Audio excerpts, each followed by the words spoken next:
Don't focus on the financial, but the financial will come if you help enough people. So focus on helping the people, doing the work, providing a solution to a problem that exists, and then the financial side will come, and you should be rewarded for providing a solution to someone's problem.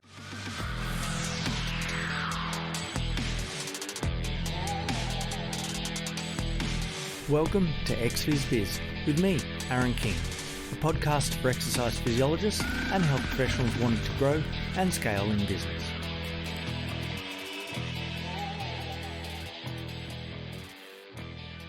Welcome to part 2, which is episode 10 of Phys, the bright side and the dark side of entrepreneurship. So now we're moving on to the bright side, the fun stuff, the important stuff. So last episode, I went through the dark side and the real big challenges that everybody and most people will experience in my own experience. But the important thing moving forward is that there is a real bright side, and in my view, it is absolutely worth it to go down the entrepreneurship business path. At the end of the day, there are 10 things in the bright side or on the bright side that make it advantageous to go down that path if it's something that you want to explore. Last episode, it was the dark side, the risk, being lonely, people will call you lucky, your family will be affected, tall poppy syndrome, everyone's going to have opinions about you, you'll have no boundaries, the hours and the risk that you'll never turn off, and you will fail, but you'll learn. So these were the important things that people need to know around the challenges and the dark side of entrepreneurship, but there is an absolute bright side to what you're doing. The first one is the goals. Now, if you focus on a goal that is bigger than yourself, you're going to use that to create drive and motivation to be able to leave yourself a long-term legacy. Now, having a goal of, oh, look, I want to have $1 million in the bank, that's not going to achieve anything. But look, I really want to make a difference to this industry, or I want to make a difference to this area or this socioeconomic area, or where I grew up, or my family, my kids, and I want to leave them in a better position than what I was in, as some examples. And you can make up your own example, something that really means a lot, like what is your why? The bright side is you need to develop a why, because you're going to need the why you're doing what you're doing when it gets tough, because that's what you're going to need to remember. So you need to develop goals that will be bigger than yourself to create the motivation, to create the why, because in the first few years it is tough, but it is absolutely worth it. Now, part 2 to that is you'll be able to take time away once your business is established. Now, I said in the last episode that you'll be working 24/7 and you'll never turn off. But then once it's established and you've set the things in place to be able to take some time away, and you should be thinking about that early on, that, okay, well, how is this business going to run without me so it doesn't need me? Because if it needs me, then I've given myself a job rather than having a business. But at the end of the day, you need to give yourself a job to build a business. So that is okay, especially in the early stage. And some people want that. They want to give themselves a job and they just want to be a sole practitioner, and that's okay if that's what you want to do.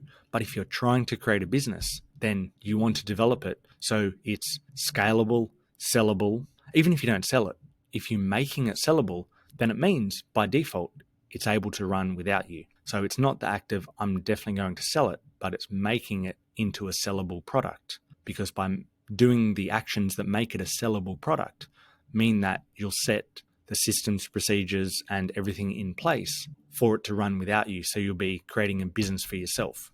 So the risk is worth it at the end of the day.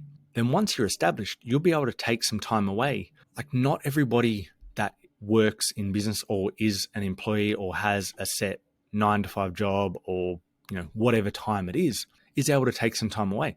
Like, I was able to just take some time off and see my kids in concert in the last couple of weeks. Now, I wasn't able to do that in the early stages. And like I said in the last episode, that my family were affected. I went straight back to work after the kids were born, and it affected the whole family. It affected my wife. It affected the kids, that I wasn't able to be there all the time, but paying the bills relied on it. So we kind of had no choice at that stage. But where we are at the moment, I was able to go, look, I'm ducking away for a few hours because I want to see my kids in a concert. And I was able to do that. So you will be able to take some time away, take some holidays, just duck away for a few hours to see your kids in concert, go to their school event that they have their athletics carnival or something like that. So it's important to build something up and you'll be able to take some time away. Number 3 in the bright side is being able to use those skills for other areas in business, because everything that you learn about hard work, motivation, the fact that you're not always motivated, but you still got to do the work anyway, and having the drive, trusting the process, all of these things, these are just good life skills to have because they'll apply to your family, your day-to-day, working with other people. If you're developing a mindset in business that you need to network with people, you need to do things, you'll learn how to speak to people, how it's appropriate, how to ask good questions, how to have people to like you, basically, at the end of the day, because that's what business is like. People want to do business with other people that they like, know, and trust. So you can apply those skills to just building relationships, building friends, family, and just other people you interact, and make people feel wanted, listened to, and understood in a genuine way as well. So you're not just putting it on and making it up, but you're doing it genuinely because that's become part of who you are by running a business, because you understand people, because people are the main asset in a business, in many parts of business. Number 4 is you'll be able to develop a thick skin, because over time in business, you'll get told all sorts of things. People will get upset at you. Like I said, there's a tall poppy syndrome, especially in Australia, purely because of your position. Even if it's nothing that you have done, said, there will be people that dislike you, are jealous. But the good thing is, that's more of a reflection on them and absolutely not a reflection on you. Now, if you have been a bit of an asshole, then I wouldn't recommend it. And I don't like to do it. And I don't think that I've done that either. But if you have, then you need to accept, okay, well, this person doesn't like me because of an action that I took. But then you need to grow from it. And when you grow from it, you can only do what you can do. You can apologize, or you can just let it go and accept that you don't get along with everyone, and that's fine.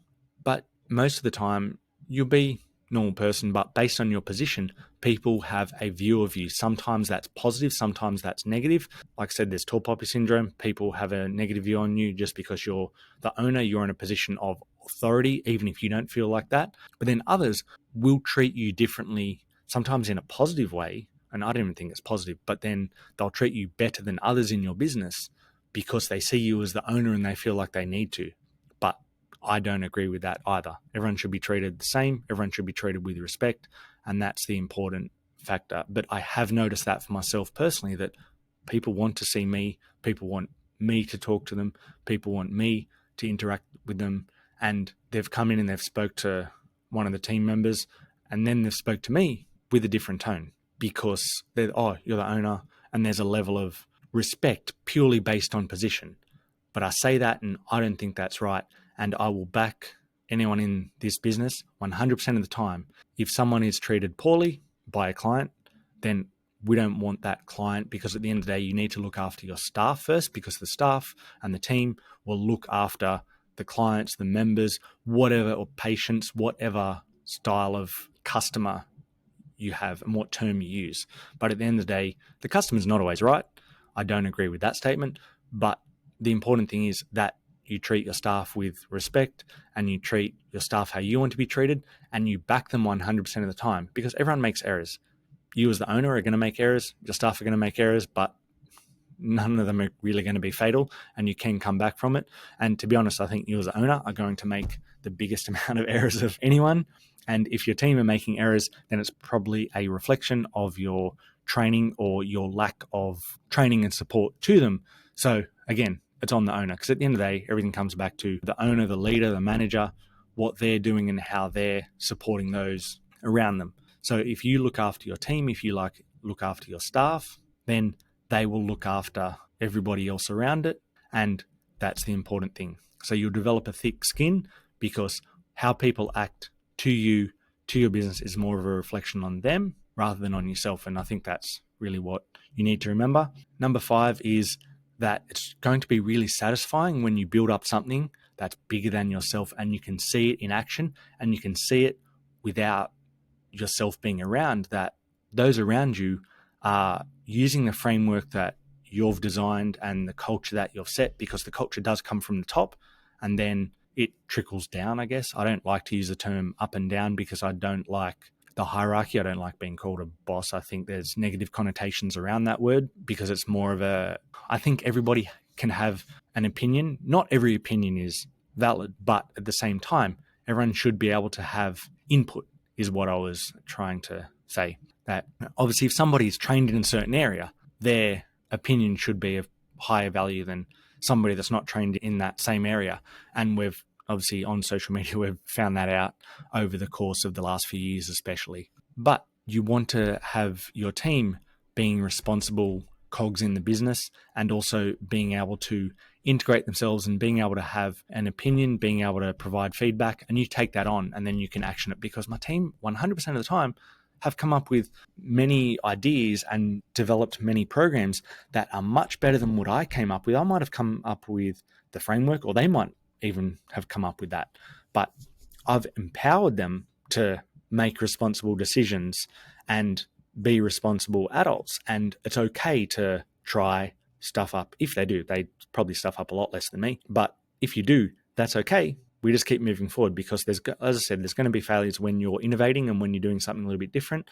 So that's okay. But it's really satisfying looking back and finding that your team do things a lot better than you. Next one is financial. So if you're successful, you'll be able to live the life that you want to lead, that you're trying to lead. It's not going to be like that in the beginning, but financial isn't always the end goal, and it shouldn't be the main goal because it's doomed to fail if you're just focusing on the dollars, because the people that have focused on the dollars in the past tend to be the ones that are less than ethical. So don't focus on the financial, but the financial will come if you help enough people. So focus on helping the people, doing the work, providing a solution to a problem that exists, and then the financial side will come, and you should be rewarded for providing a solution to someone's problem, and that's fine. Next one is mindset.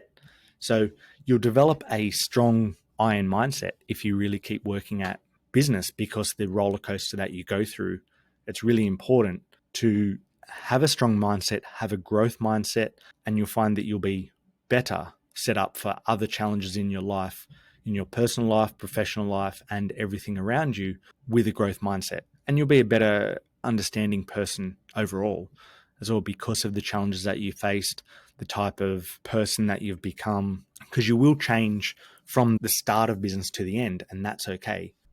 Because everybody should change over the course of a decade. They should develop, they should improve things. I don't think anybody should be the same person that they were a decade ago.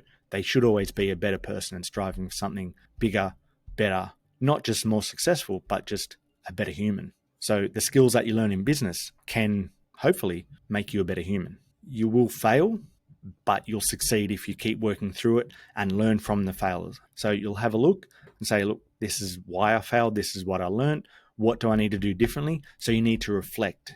If setting up times to regularly reflect, whether it be at the end of a week, end of the month, whenever you think it's most appropriate, but it definitely needs to be part of your schedule to reflect on what you've succeeded in, what you might not have succeeded in, and then allow yourself to adjust, make those changes, reassess, and then try again. So keep working at something. So fail until you succeed, because the more you fail, the closer you get to succeeding in anything in life, whether it's a kid learning to walk, acquiring a new skill, or business. You see it all the time. People fail, but as adults, we don't tend to stick with the failures as long to write it out to see us succeed. But developing any skill is the same from a child to an adult, because we're not born with the right mindset, I don't think. We need to develop that, and we're a product of our environment, but we set ourselves up in the environment that we need, and then we're going to be successful. And the last one is that it is absolutely worth it. If you work through the challenges, then I think the long-term legacy that you leave, those around you, the person that you become, the financial side of things, the satisfaction that you have around your own life, they all lead to being successful and being worth it and feeling like there's an outcome and feeling like that there's something worthwhile. Overall, it's worthwhile, but it won't be immediate, because those that are the unicorn businesses that are immediate are really the exception to the rule and not the par for the course. So as long as you're developing goals that are bigger than yourself, you can take time away once established. You can use those skills for other areas. You'll develop a thicker skin. It'll be more satisfying, financially rewarding. You'll improve your mindset. You'll succeed after some failures. It'll be worth it. And overall, you'll be a better person. Thanks for listening.